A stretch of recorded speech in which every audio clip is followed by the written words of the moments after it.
રાજકોટ લોકસભા બેઠક પર ભાજપના ઉમેદવાર પુરુષોત્તમ રૂપાલા દ્વારા ક્ષત્રિય સમાજની દીકરીઓ અંગે કરેલા નિવેદન બાદ સર્જાયેલો વિવાદ શાંત પડવાનું નામ નથી લઈ રહ્યો।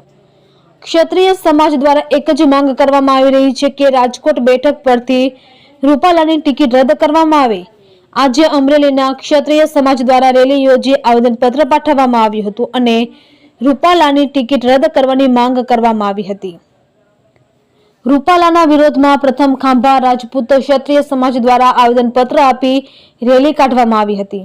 ત્યારબાદ એક દિવસ પહેલા અમરેલી શહેરમાં મોટી સંખ્યામાં કાઠી ક્ષત્રિય સમાજના લોકો અને કરણી સેના સહિત ક્ષત્રિયો એકઠા થઈને કલેક્ટરને આવેદનપત્ર આપવામાં આવ્યું હતું।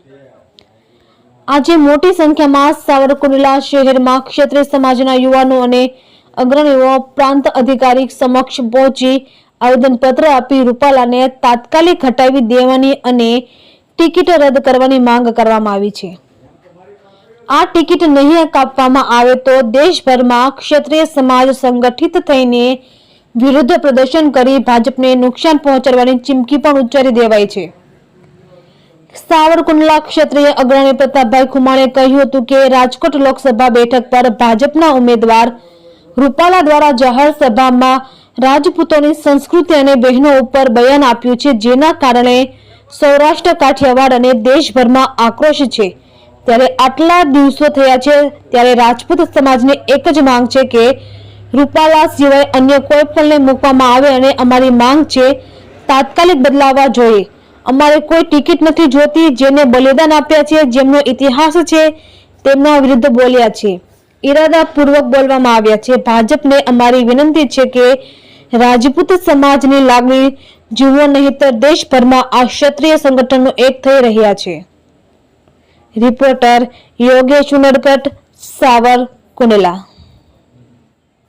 ઉમેદવાર રૂપાલા દ્વારા થોડા સમય પહેલા એક જાહેર સભાની અંદર ભારતીય સંસ્કૃતિ, એમાં ખાસ કરીને જે રાજપૂતોની સંસ્કૃતિ છે એના જે બહેનો છે એને અણસાધનું જે એમને બયાન આપ્યું છે, એના કારણે સમગ્ર સૌરાષ્ટ્ર, કાઠિયાવાડની, ગુજરાતની પણ સારા એ ભારતમાં આક્રોશ છે। ત્યારે આટલા દિવસો થયા છતાં રાજપૂત સમાજની એક જ માંગ છે કે રૂપાલા સિવાયના કોઈ પણ ઉમેદવારને મૂકવામાં આવે।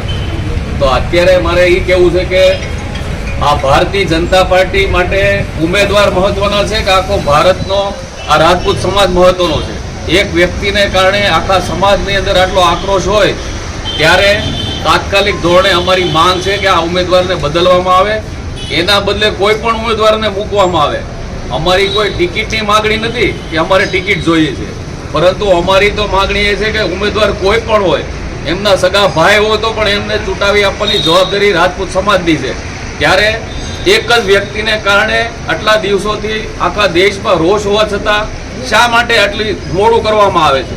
અને દુઃખની વાત તો એ છે કે જે કોમે બલિદાનો આપ્યા છે, જે કોમનો આવો ઇતિહાસ છે અને જેમના બહેનોનો, સ્ત્રીઓનો પણ એવો ઇતિહાસ છે, એના માટે આવું અણસારતું જે વર્તન કરવામાં આવે, બોલવામાં આવે અને એ શબ્દો પાછા ન ખેંચાય, કારણ કે શબ્દો છે ને અંદરથી આવ્યા હોય, એને સ્લીપ ઓફ ટંગ ન કહેવાય, એ ઈરાદાપૂર્વક બોલવામાં આવ્યા છે। ત્યારે તાત્કાલિક ધોરણે આ નિર્ણય લેવામાં આવે।